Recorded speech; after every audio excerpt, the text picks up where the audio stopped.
Romanos, capítulo de número 4, versículo de número 12, diz assim: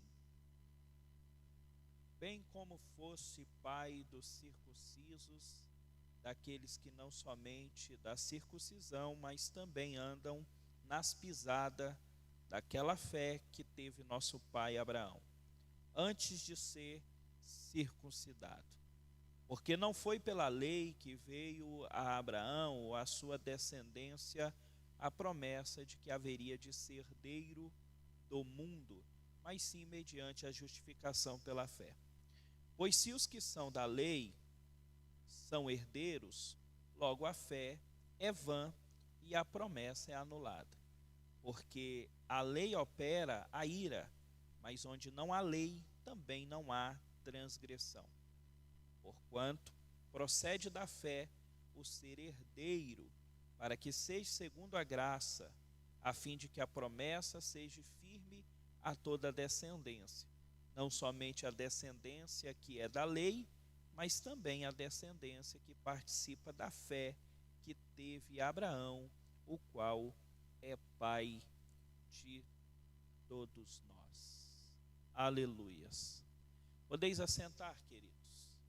Eu peço alguns minutos da sua atenção para que possamos meditar em alguns versículos do capítulo 4, pois nós finalizamos na quarta-feira passada, tendo falado até o versículo de número 12, e nós finalizamos falando que a incircuncisão, ela não é de todo irrelevante, mas que a circuncisão, ela não era apenas um sinal, que a circuncisão era apenas um sinal para identificar, né, mas que a circuncisão, ou aquele que é circuncidado, ou aquele que não era circuncidado, por meio de Cristo Jesus, ele tem o mesmo direito. Porque nós estamos falando e precisamos compreender que o símbolo, ele não é maior, ou melhor, o simbolizado, ele não é maior do que o símbolo.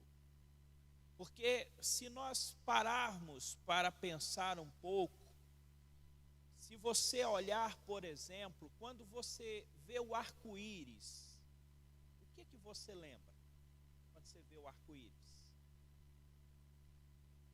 O que você pensa quando você vê o arco-íris?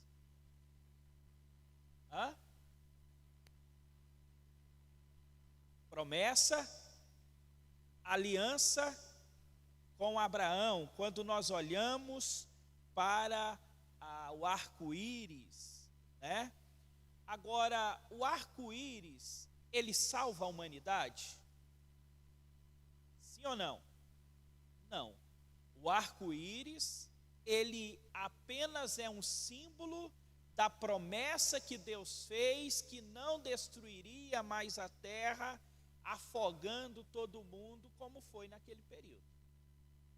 Então, da mesma forma, o anel nupcial que as pessoas que são casadas usam, ela proclama o compromisso que você tem com a sua esposa, não é isso?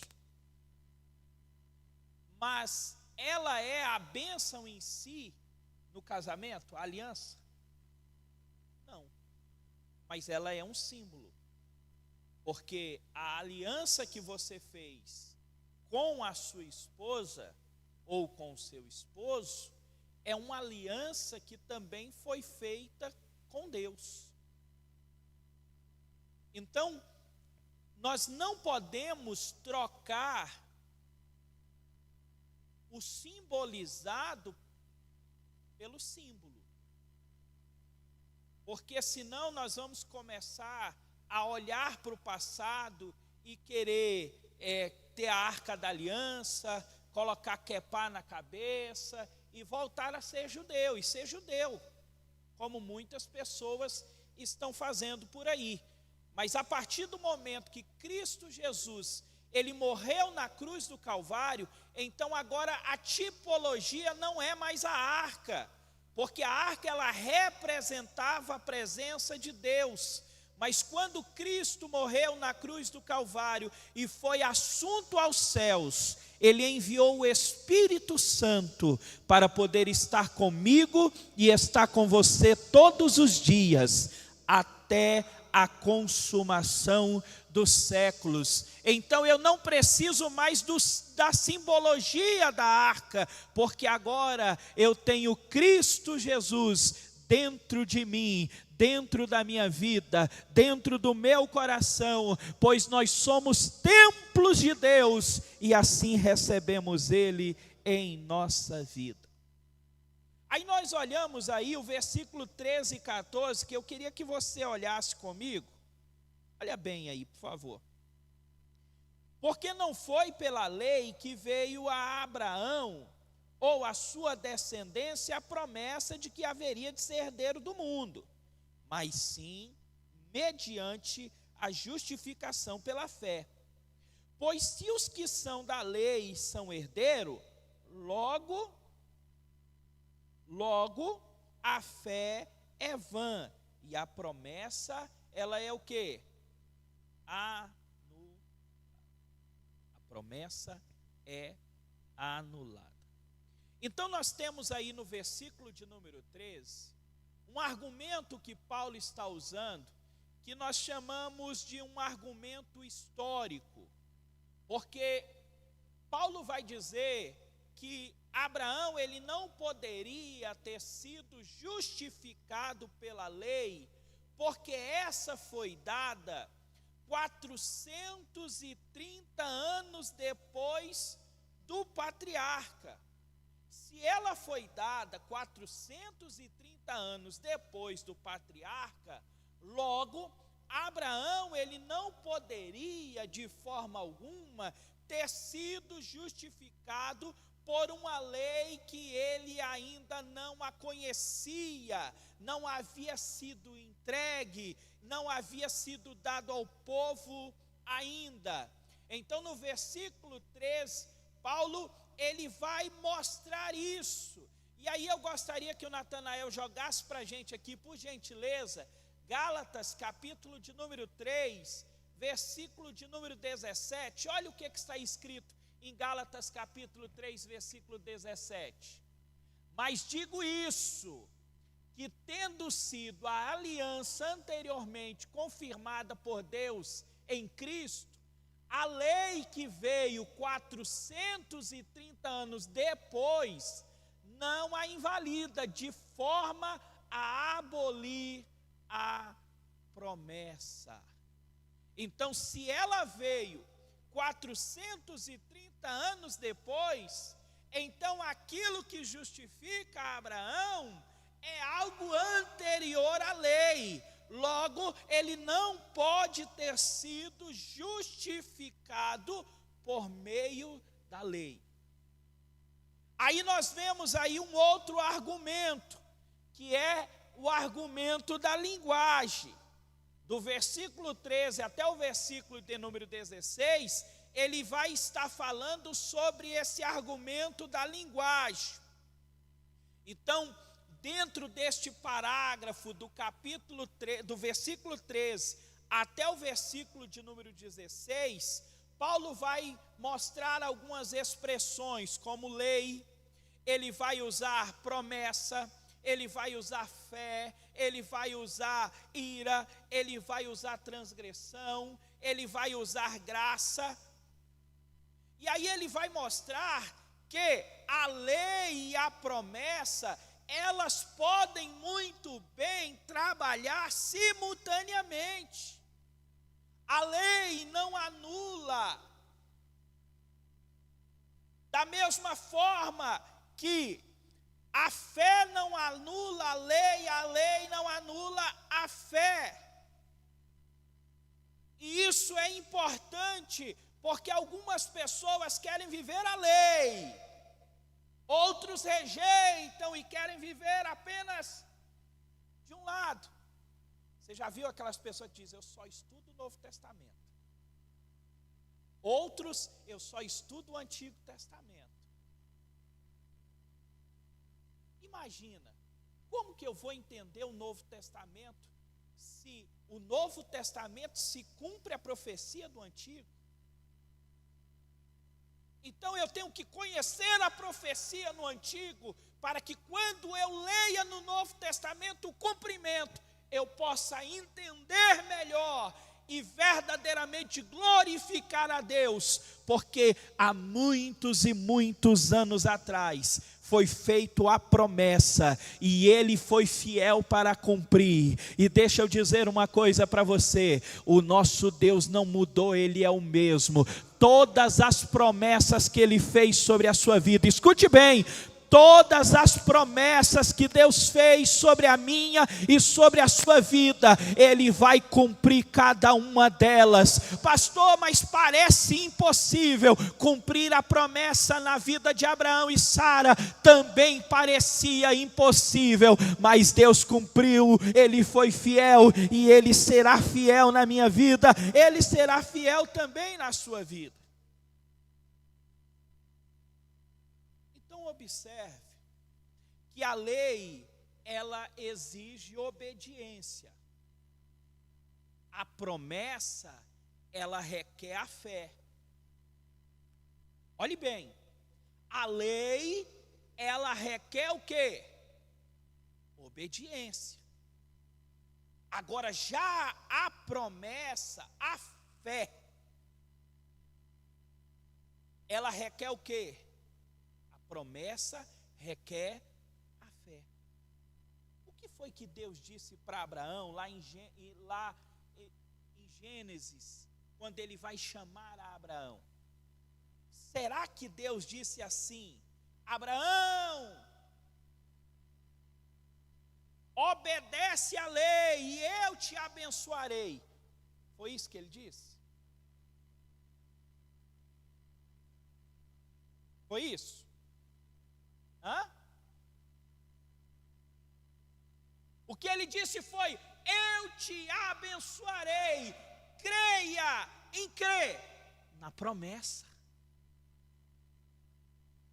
Foi imputado como justiça o crer, a fé de Abraão. Por isso, deixa eu dizer uma coisa para você, às vezes Deus faz promessa para mim, Deus faz promessa para você, as pessoas olham e dizem, que? Deus vai fazer isso na tua vida? Deus vai fazer? Não, isso é profetada. Deixa eu dizer uma coisa para você, eu não preciso que você creia que Deus vai cumprir a promessa dele na minha vida. Eu não preciso que você creia que Deus falou comigo. Para Deus cumprir a promessa dele na sua vida, precisa que você creia. É você que tem que crer, é você que tem que acreditar, é você que tem que exercer a sua fé, como Abraão creu, Abraão acreditou, Abraão convenceu a sua mulher, de tanto que ele estava crendo naquela promessa.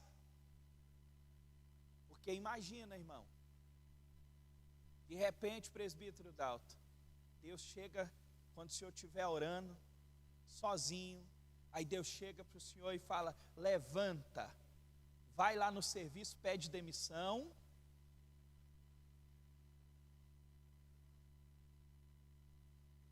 e depois Deus pega as suas coisas, coloca em cima de um caminhão, e vai para onde, Deus? Sai andando, depois eu te falo.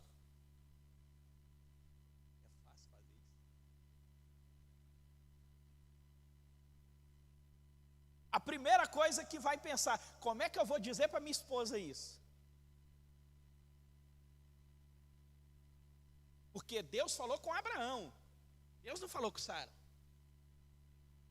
Foi Abraão que teve que chegar em Sara e falar: ó, Sara, Deus me apareceu essa noite. Foi? Foi. Que Deus? Foi Marduk? Porque Abraão adorava Marduk, o deus da Mesopotâmia, que hoje é o Iraque, a antiga terra do Saddam Hussein.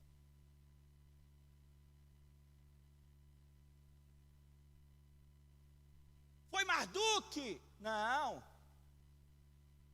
Foi outro Deus. E o que foi que ele disse? Ele disse para a gente sair do meio da nossa parentela.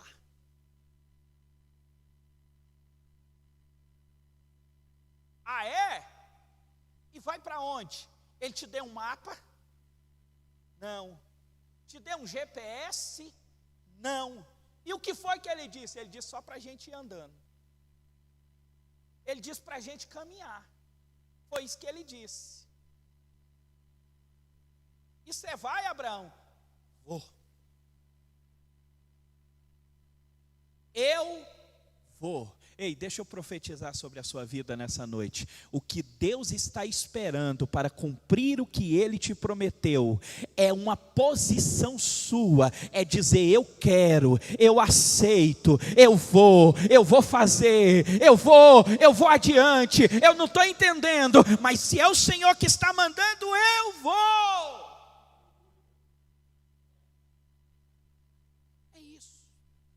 Aí você chega no versículo de número 15, olha o que está no versículo 15 aí: porque a lei opera a ira, mas onde não há lei, também não há transgressão. Por quê? Porque as palavras da lei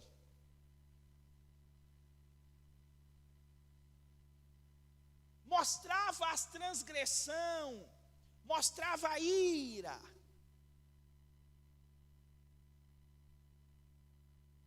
Mas observe que se lei, transgressão e ira foram a primeira trilogia que nós podemos falar aqui, fé, graça e promessa também fazem parte de uma outra trilogia.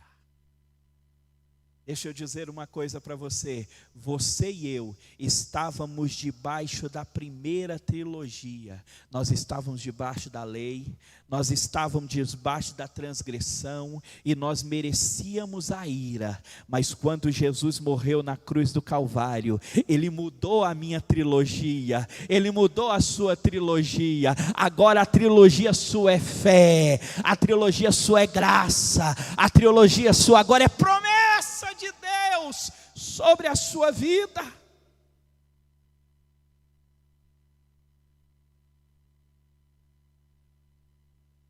Será que alguém aqui tem promessa de Deus? Quem tem promessa de Deus aí? Tem promessa de Deus?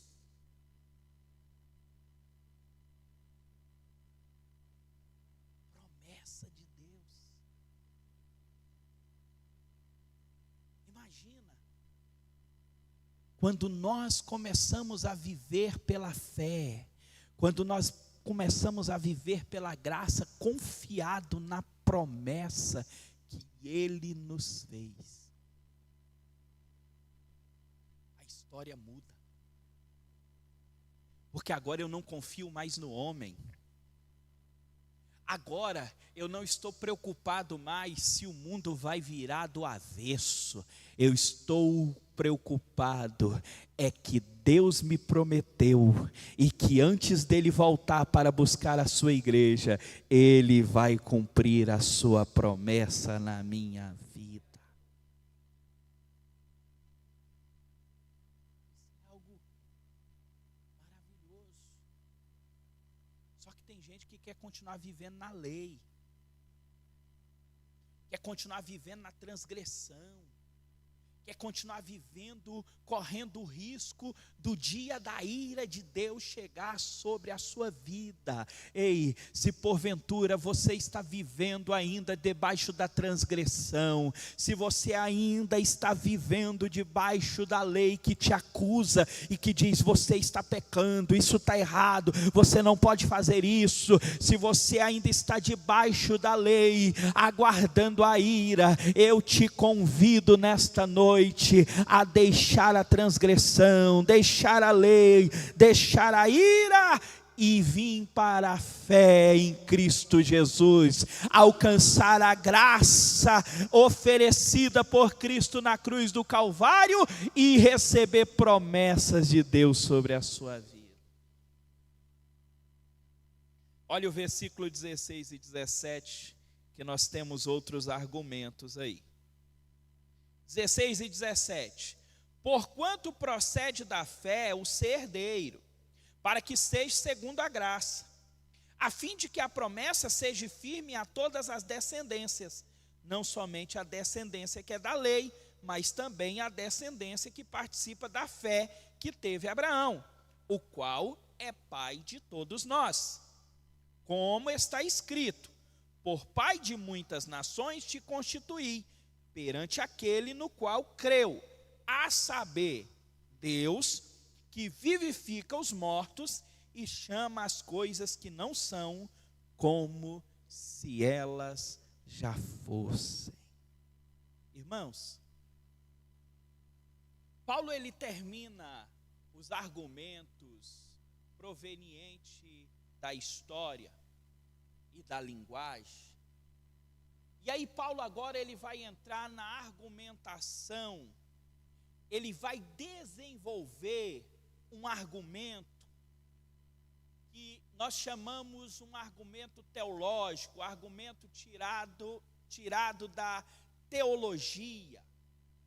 E aí ele vai dizer que a salvação, ela não se destina apenas aos judeus.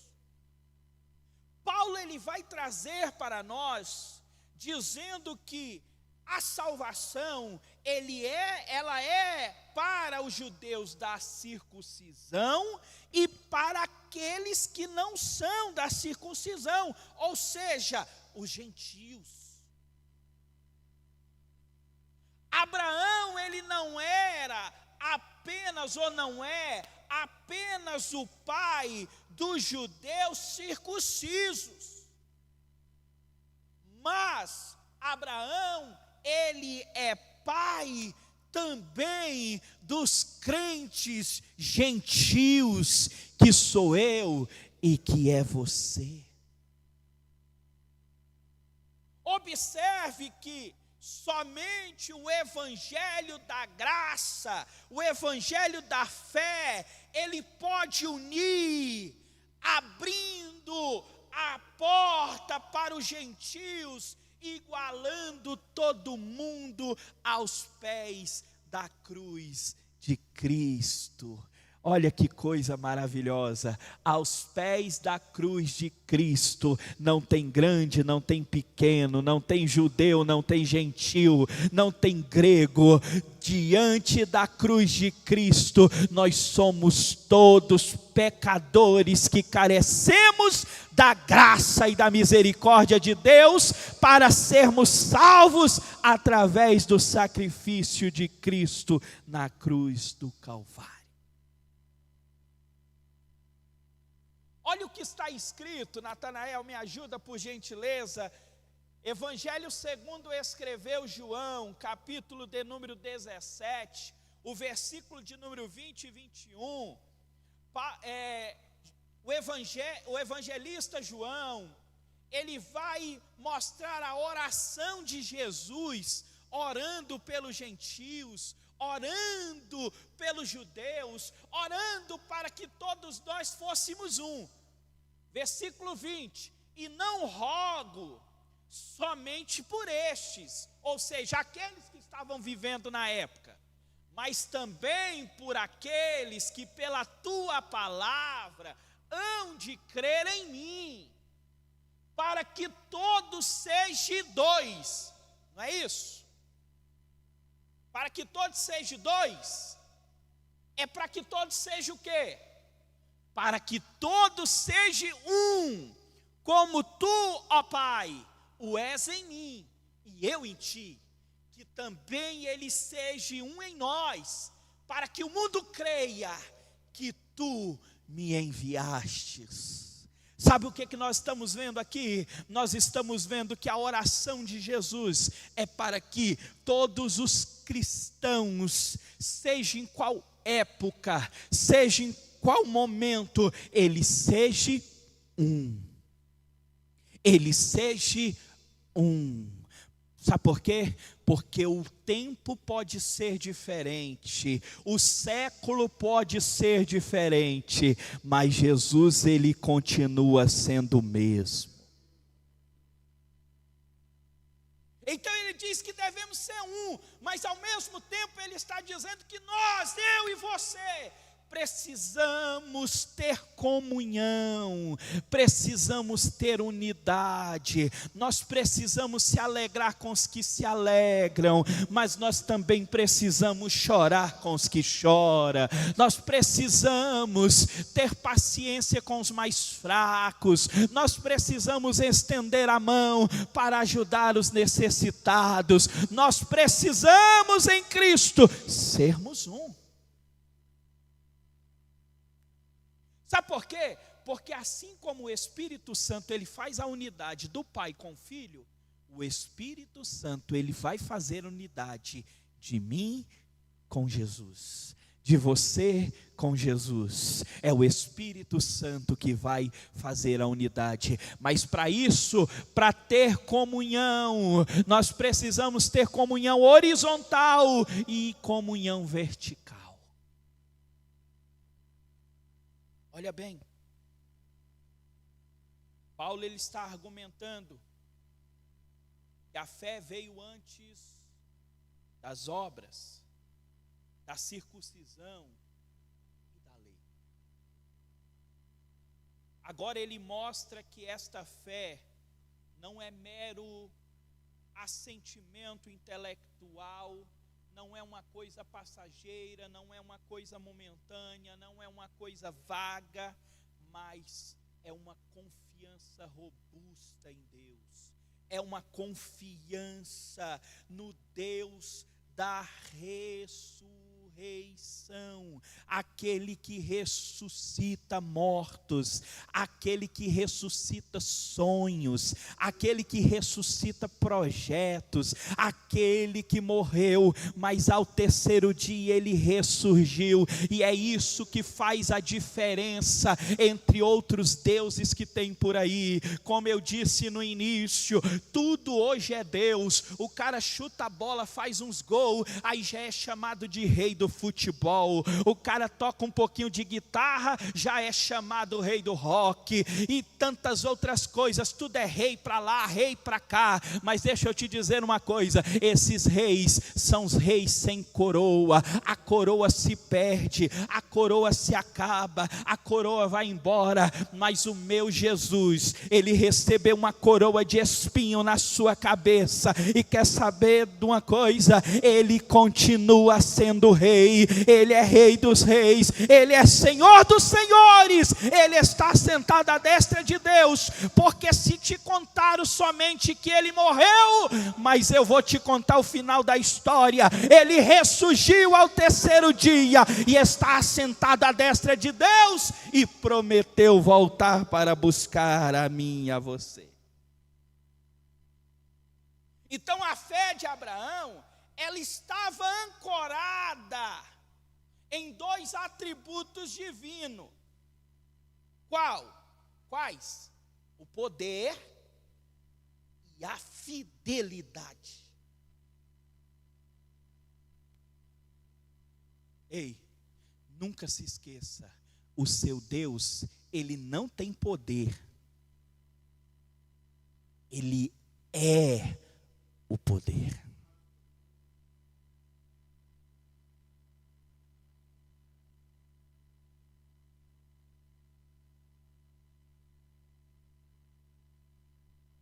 Entenda bem isso.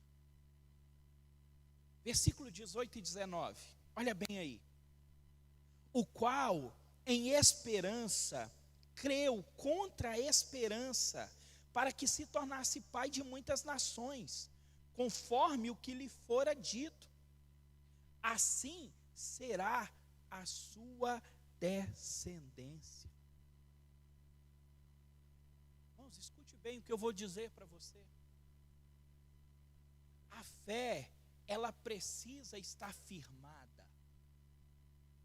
A minha fé, a sua fé, ela precisa estar firmada no poder de Deus.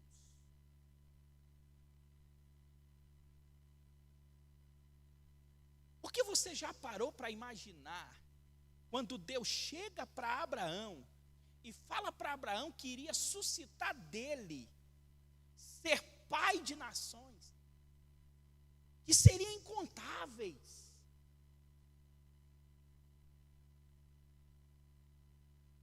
Abraão olha para a idade dele, olha para a idade de Sara, já havia cessado os costumes. Abraão poderia pensar, ficou louco. Ficou louco. Como?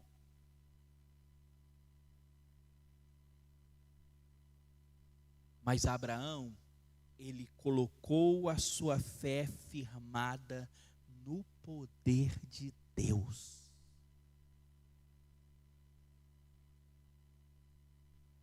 Eu fico imaginando Sara andando por aí e dizendo assim: você ficou sabendo? Não, o quê? Estou grávida. Quê? Ficou doida, Sara? Estou grávida.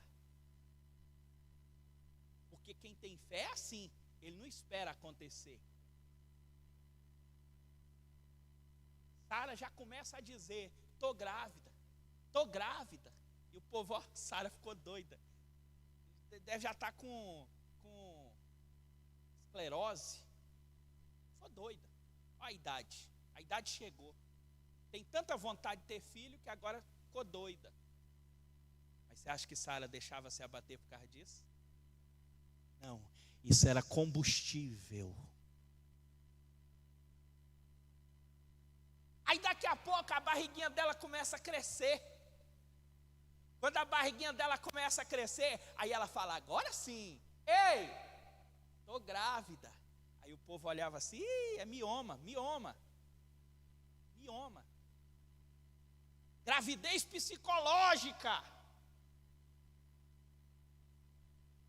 Mas só que tem uma coisa: o dia que Deus fazer com que nasça a tua vitória, o teu milagre, não vai ter incrédulo que não vai glorificar ao nome do Senhor.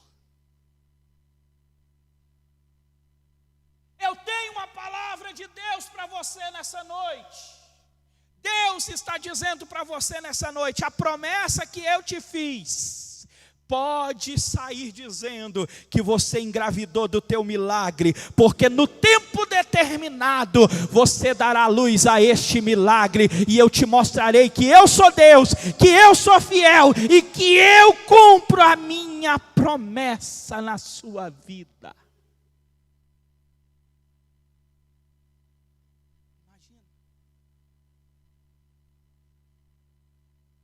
Do nada. Quando chega o momento, ele faz cair um sono profundo sobre Abraão, faz cair um sono, um sono profundo sobre Sara.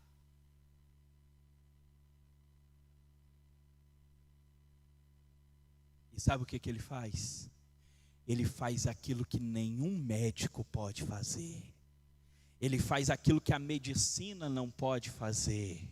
Ele faz com que Abraão e Sara venham ter condições de gerar novamente. Sabe o que Deus está dizendo para nós aqui nessa noite? Não importa se parece que não tem jeito, não importa se parece aos olhos humanos que não é possível acontecer. creia somente na minha promessa, se alimente da minha promessa, se alimente do que eu te prometi, e você verá o milagre acontecer sobre a sua vida.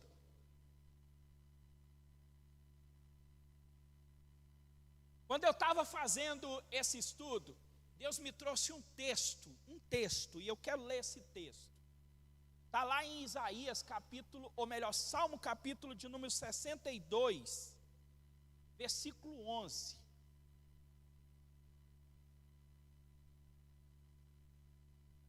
Olha lá, Deus falou uma vez, 2 vezes eu ouvi isso, que o poder pertence a Deus. Quando eu estava lendo esse texto, Natanael, eu falei desse jeito assim, eu falei, nossa, a voz de Deus gera eco. Porque uma vez ele falou e 2 vezes ele ouviu, então a voz de Deus tem até eco. Ei, você que talvez adentrou aqui e não está acreditando na promessa, Deus vai gritar no teu ouvido nesta noite, vai ecoar nos seus ouvidos nesta noite, dizendo: eu permaneço fiel, eu permaneço exercendo a fidelidade sobre a sua vida, e você vai entender que eu sou Deus.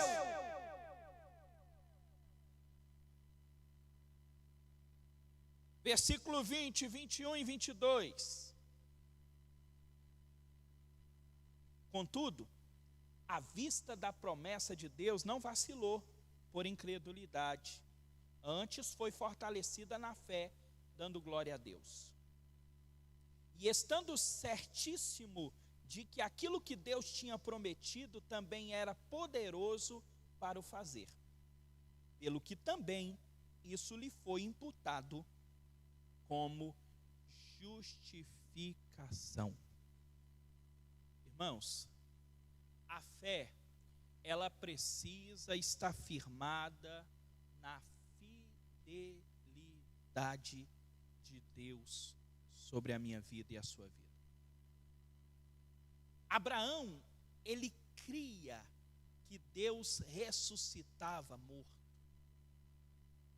Porque você já imaginou, você que é pai, seu único filho, melhor, o filho da promessa. Quando o filho da promessa nasce, Isaac, nem mosca posava nele. Era o cuidado com ele. Aí vem Deus e fala: ô Abraão, tá tudo bem, Abraão? Tá tudo bem, Deus, olha aí o menino. Está crescendo, está ficando forte, está tudo certo.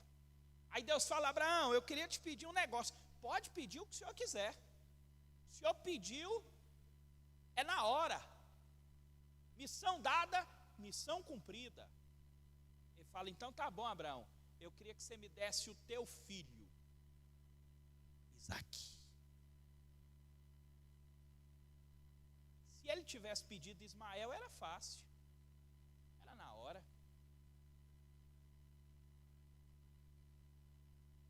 Mas ele pediu Isaque. Ei, cuidado quando Deus te pede o Isaque e você quer oferecer Ismael, viu? Se Deus está te pedindo Isaque, não queira oferecer Ismael, porque é perca de tempo. Aí Abraão pega Isaac, pega os moços, prepara o animal e vão em direção a Moriá. Eu procurei aqui, eu não achei quando foi que Abraão questionou Deus. Tem algum momento, por exemplo, que ele questiona Deus?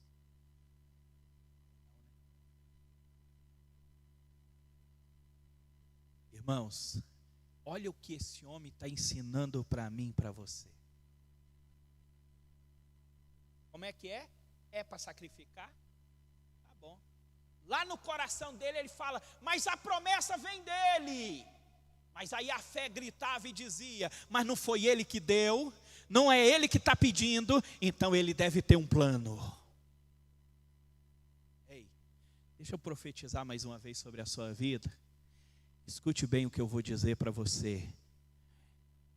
Não se preocupe se os seus planos estão dando errado, porque os planos de Deus é que não podem serem frustrados.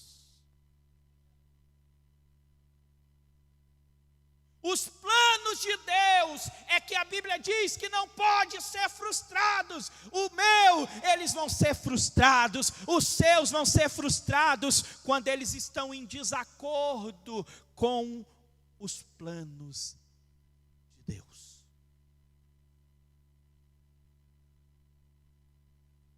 Aí Abraão vai.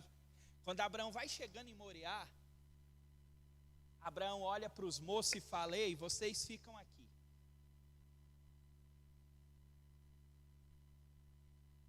Por que ele não levou os moços? Por quê? Não ia ajudar? Os moços não estavam carregando as coisas e tudo? Por que ele não quis levar ele? Sabe por quê? É porque aonde tiver mais de um, precisa haver concordância. Se não houver concordância, Deus não pode agir. Por isso que ele diz: onde estiver 2 ou 3 reunidos em meu nome, eu estou no meio. Não é onde estiver 2 ou 3 reunidos com contenda, com briga. Não, é onde estão 2 ou 3 reunidos no meu nome, aí eu estarei no meio. Então ele deixa os moços lá, porque já pensou chegar lá em cima e os moços: que é isso, rapaz? Você ficou doido? Vai fazer isso não? Não, você não vai fazer isso de jeito nenhum, você ficou doido. Aí ele deixa eles lá. Aí você fica imaginando Isaac, 12 a 15 anos de idade, Abraão com 100 anos, tinha como pegar aquele menino à força?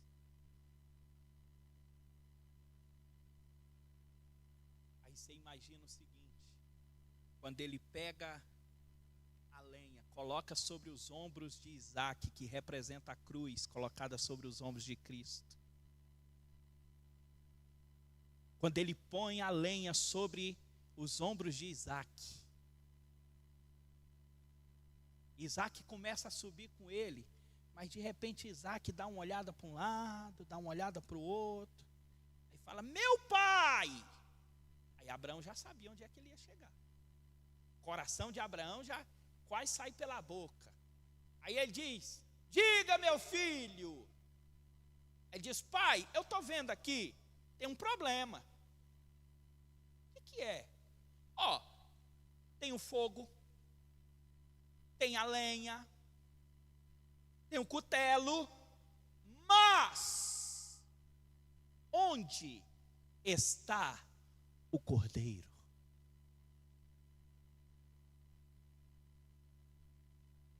Que pergunta difícil de ser respondida. Eu creio, é uma crença minha, você não precisa acreditar, é uma crença minha. Somente com o Espírito Santo Abraão poderia responder essa pergunta. O Espírito Santo vem sobre ele e ele diz: o cordeiro, meu filho, Deus proverá.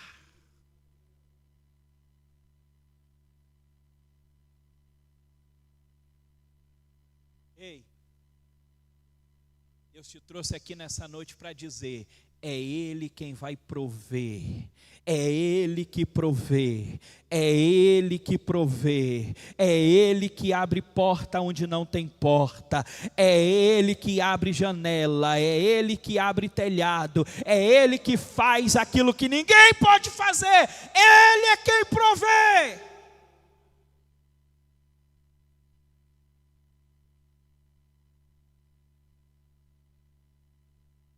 Sabe por quê? Porque a fé, Paulo, ela deixa Deus ser Deus. Porque quando o homem não usa a fé, ele não deixa Deus ser Deus. Porque ele começa a duvidar. Aí ele começa a questionar.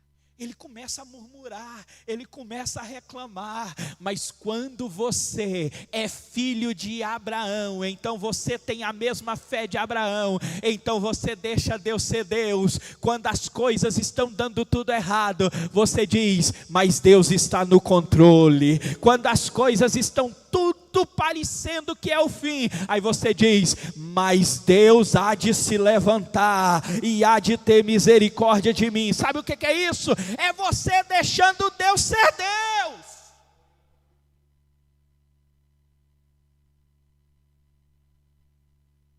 Eu fico preocupado quando eu vejo alguém dizendo assim, eu queria ter uma experiência com Deus. Mas na maioria das vezes essa pessoa queria ter só o final da experiência, passar por ela não quer não. Na verdade, eu queria ter um testemunho para contar, eu queria só o testemunho, mas viver mesmo não queria. A gente tem que tomar cuidado com aquilo que a gente pede.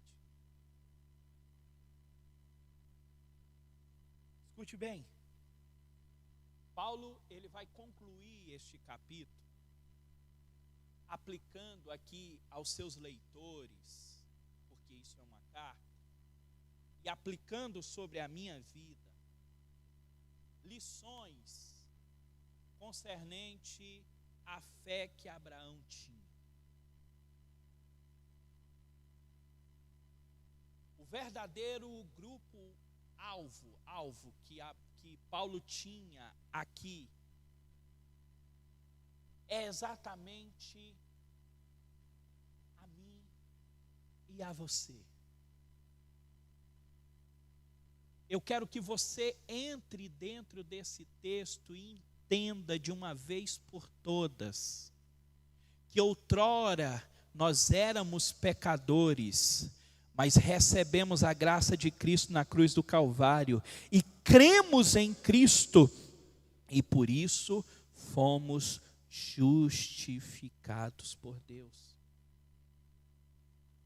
Paulo ele vai conectar o passado com o presente, ou seja, ele une o Antigo Testamento com o Novo Testamento. Ele constrói uma ponte do Antigo Testamento para o Novo Testamento, mostrando que a palavra de Deus ela foi escrita para o nosso ensino.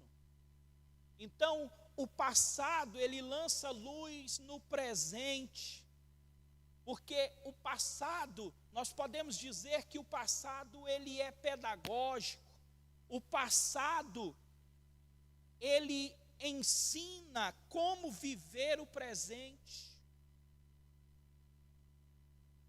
O passado, ele vai mostrar que Abraão, ele não foi justificado pelas obras, ele foi justificado pela fé. E assim ele mostrando o passado, ele traz para mim e para você dizendo que verdadeiramente, assim como Abraão foi justificado por meio da fé, eu e você hoje somos também justificados por meio da fé, não é pelas obras, para que ninguém se glorie. Versículo 23. Ora, não é só por causa dele que está escrito que lhe foi imputada a justificação. Ou seja, ele está mostrando aqui que o mesmo método que Deus usou antigamente é o mesmo método que ele usa hoje para a salvação. Ambas as dispensações, ela vai trazer a salvação por meio da fé. Em nenhum momento a salvação ela foi por meio das obras. Ele vai usar Abraão, ele vai usar Davi, para poder mostrar que a justificação é por meio da fé. Para poder mostrar para mim e para você, hoje que estamos aqui, assentados estudando a palavra do Senhor, que a justificação ela chegou na minha vida, a justificação ela chegou na sua vida, mas não foi por meio das obras, nada você fez para receber a justificação, mas Cristo fez, Ele morreu na cruz do Calvário, para que eu e você alcançássemos a justificação. A diferença entre a fé em Abraão, a fé que Abraão tinha, e a nossa fé, seria que Deus ele enviou o seu Filho, o entregou pelos nossos pecados, à morte, na cruz, e ressuscitou.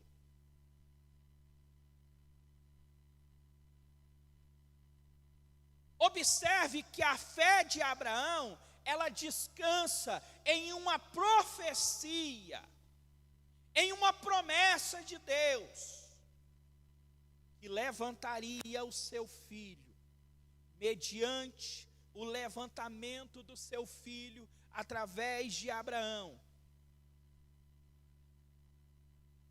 Todas as nações seriam benditas. Todas as nações seriam benditas em Abraão, porque de Abraão viria a Cristo, e nós hoje estamos aqui pela mesma promessa do Cristo que morreu na cruz do Calvário e ressuscitou ao terceiro dia. E é isso que o versículo 25, e nós finalizamos agora, diz: o qual foi entregue por causa das nossas transgressões e ressuscitado para a nossa justificação. Ou seja, a morte e a ressurreição de Cristo, em nenhum momento ela é desanexada. Todas as vezes que eu falo da morte, eu falo da ressurreição. Não tem como eu falar da morte de Cristo se eu não falar da sua ressurreição. A ressurreição de Cristo, ela garante que Deus, Ele aceitou o sacrifício de Cristo na cruz do Calvário.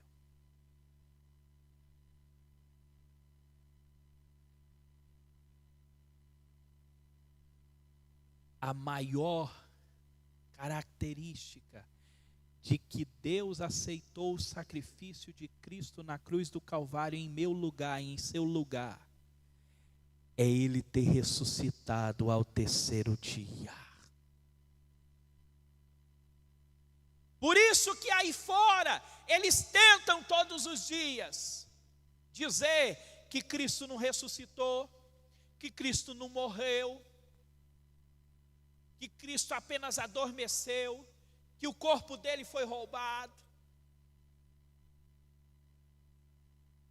Mas eles podem enganar quem eles quiserem, mas o crente que ler a palavra do Senhor, ele não é enganado, porque ele sabe que Cristo ao terceiro dia ele ressuscitou, passou ainda 40 dias nesta terra, instruindo, ensinando, orando por mim e por você, antes dele ser assunto aos céus. E agora ele está à destra de Deus, está aguardando o momento que Deus disser: chegou a hora de buscar a esposa. Se coloque de pé, por gentileza.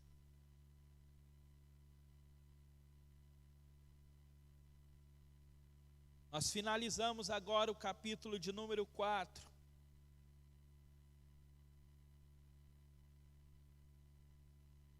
E vamos iniciar o capítulo de número 5.